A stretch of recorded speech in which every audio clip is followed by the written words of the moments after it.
Hello, and welcome to another installment of Coffee and Tea with AARP. This biweekly program is an opportunity for AARP staff and volunteers to speak with experts and decision makers and ask questions about issues that impact older adults. My name is Doroghazi, and I'm one of the policy directors at AARP Connecticut.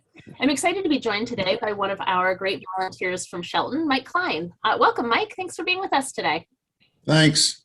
I'm also very pleased to introduce today's special guest, Kris Thompson, who is the Smart Technology Specialist at the New England Assistive Technology Center at Oak Hill.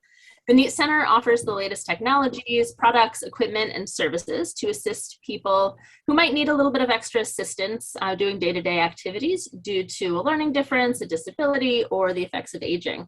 Thank you so much for being with us today, Kris. Hi, thanks. It's great to be here.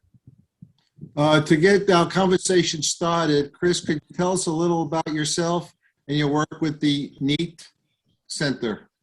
Sure. My educational background is in computer science. I spent a lot of my career in the information technology sector.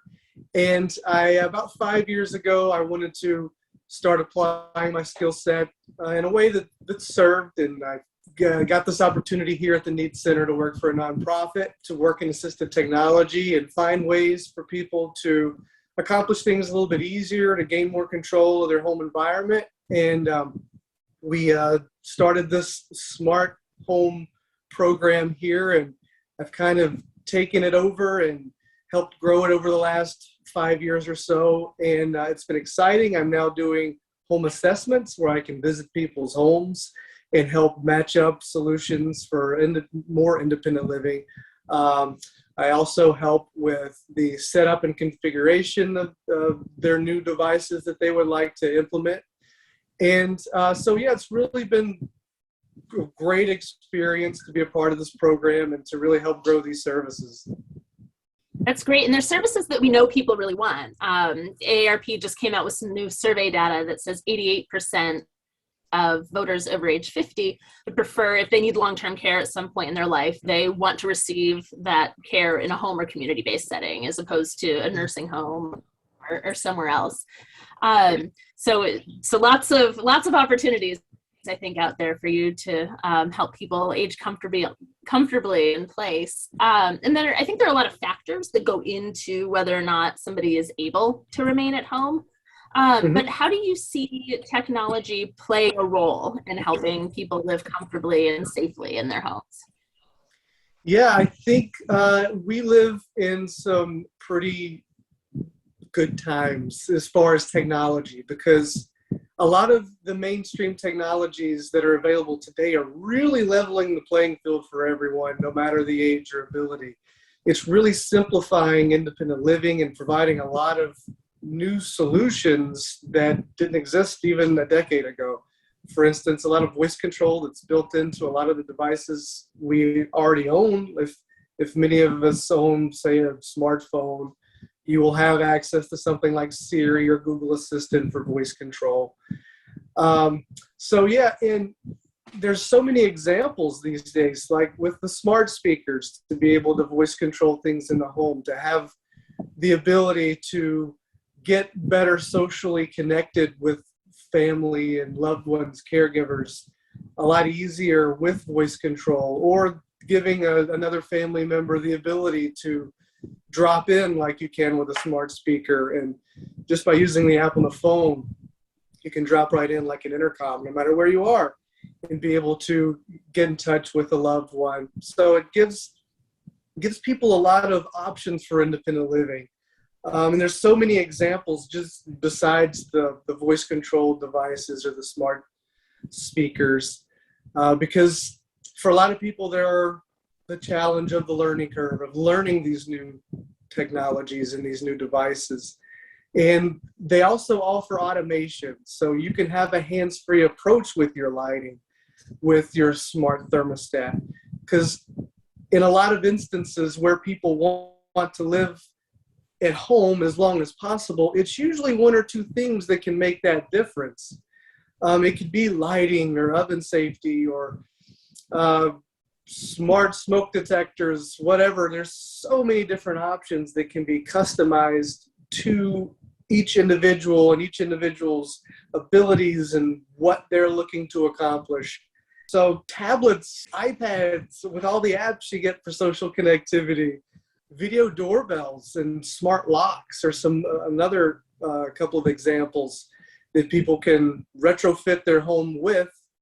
And it also brings about a lot of safety too, to be able to see and speak with who's at your door without having to physically go to the door. That's also safe now for the age that we're living in, to be able to remain socially distanced and not even have to open the door to see who's on the other side, and to be able to control access with a smart lock, to unlock it with your voice or with a tablet. So yeah, there's smart switches, smart plugs to be able to control lamps and fans. There's so many options, and that's kind of where we can come in and help determine the best option for someone's comfortability, for someone's, and then to be able to help teach and train if that is needed.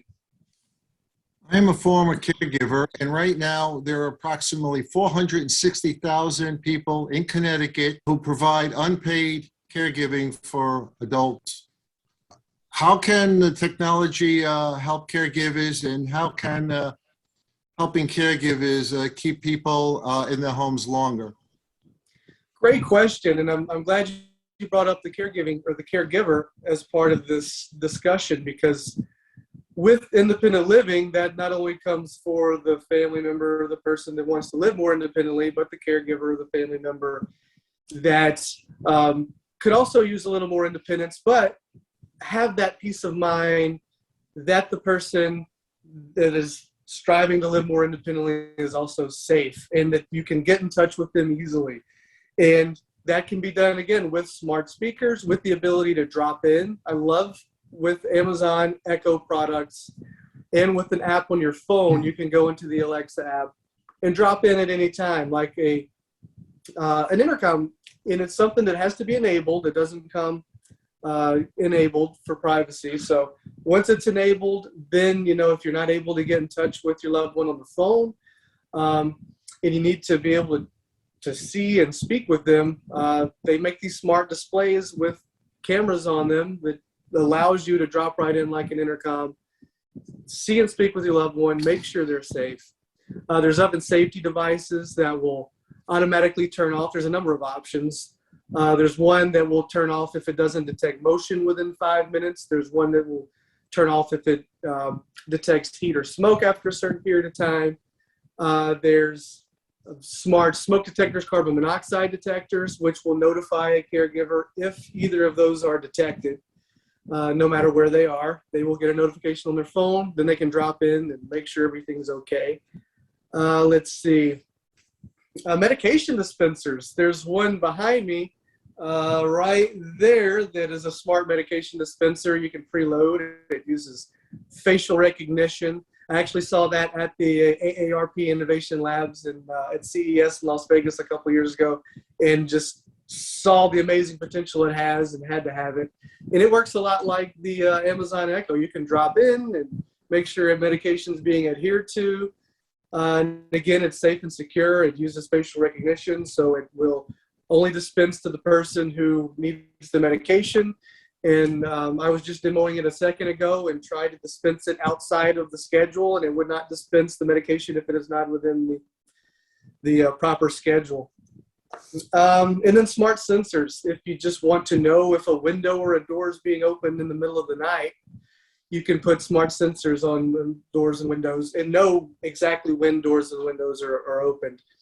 You can be able to, there's so many different things you can do. You can check the smart thermostat, make sure the temperature is comfortable. You can even get a notification if it goes outside of a range. Say it hits 82 degrees, you'll get a notification on your phone, and you can check and see what's going on. Is there a problem with the heating or cooling system?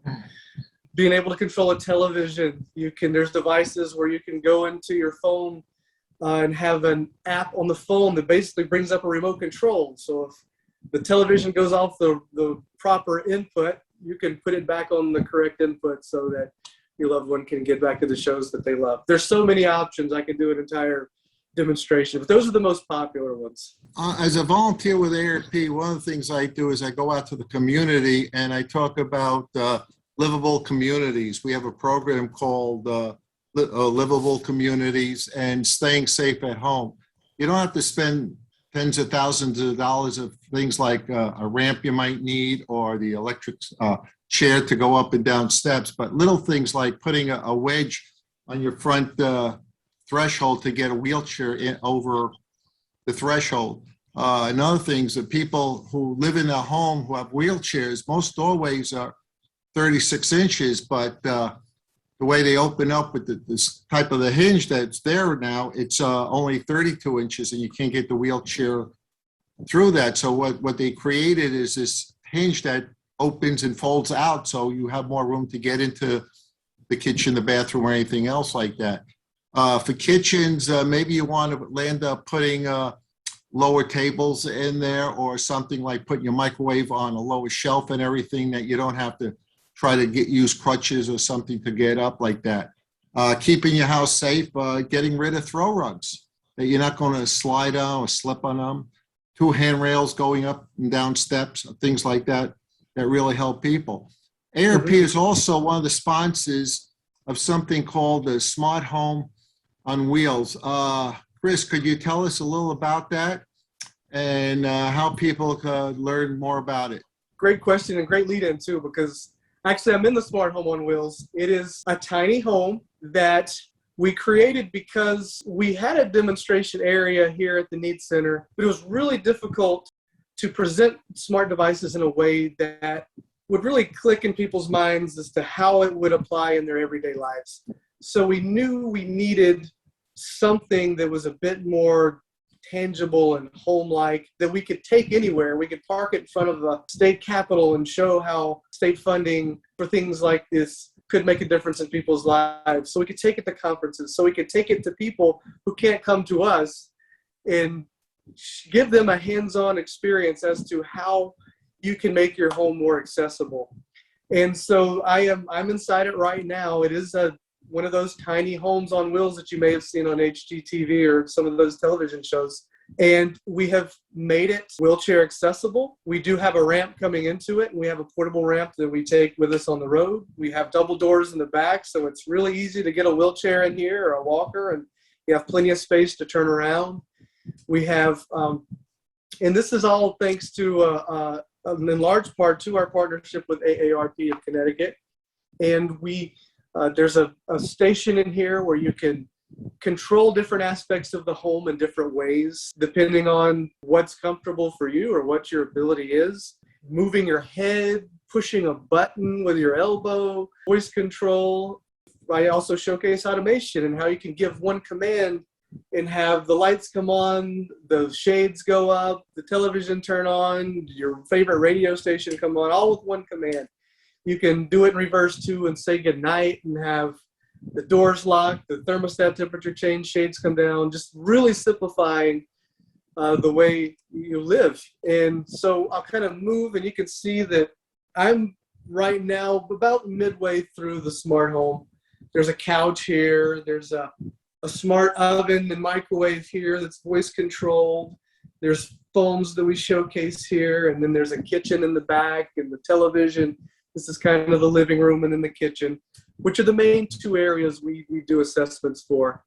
And again, it is laid out in a way where countertop heights are accessible, and it is very easy to access and move around in here.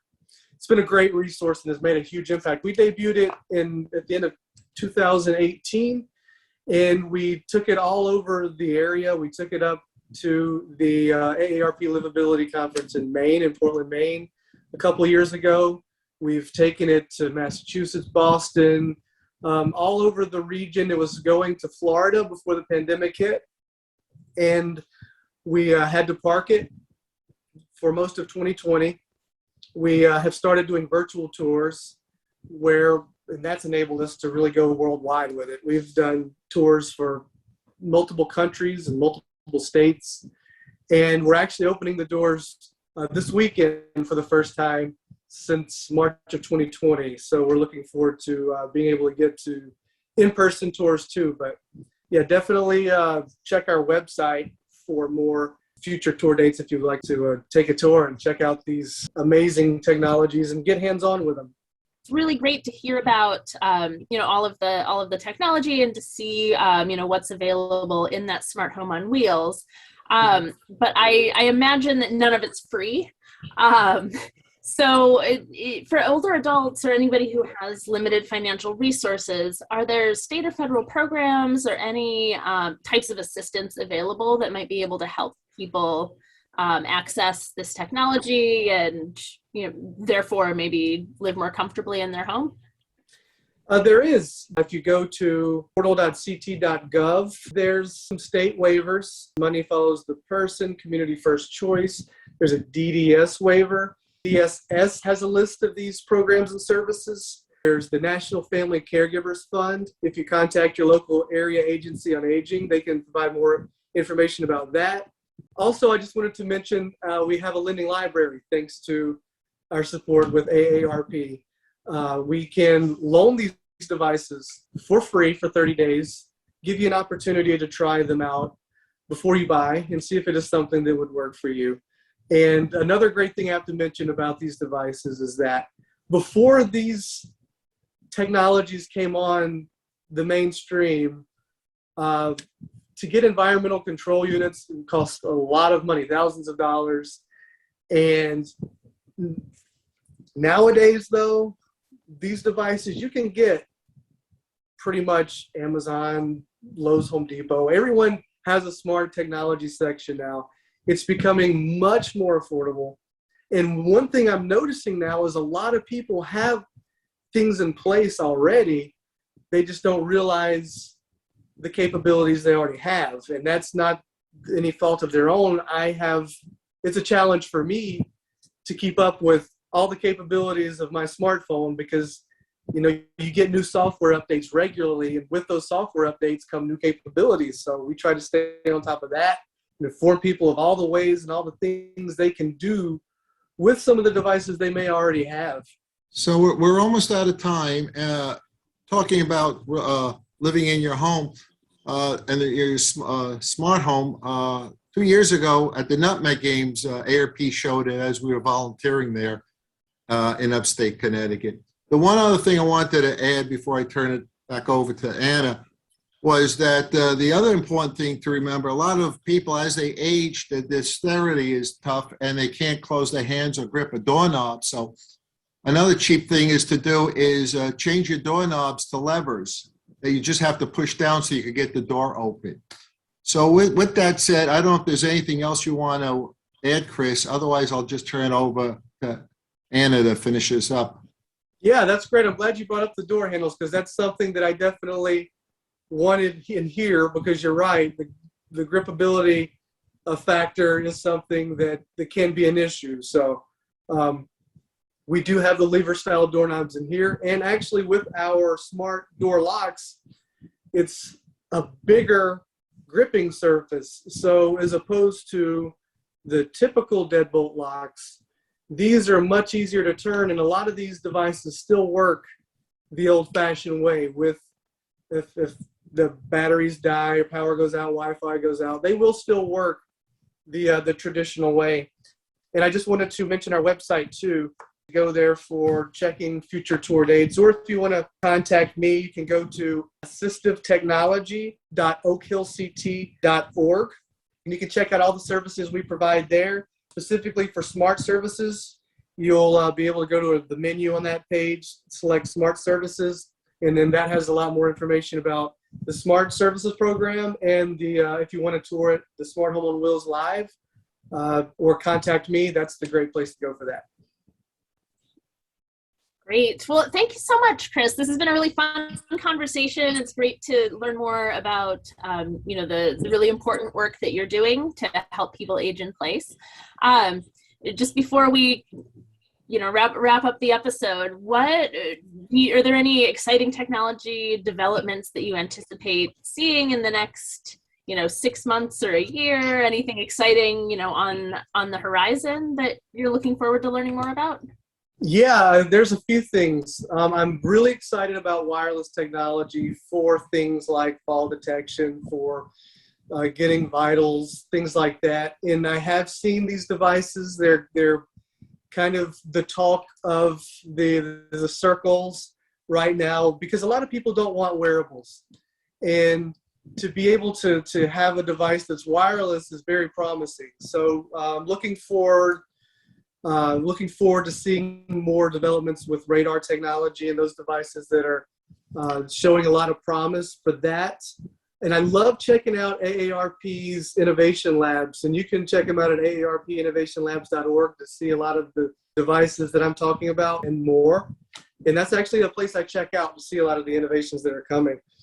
One promising wearable, if wearables are something that that appeals to some people, there's something called Fall Call, which I think is really cool for fall detection, because it's another device that's really, it's not as obvious that you're wearing a fall detection device. I like that one.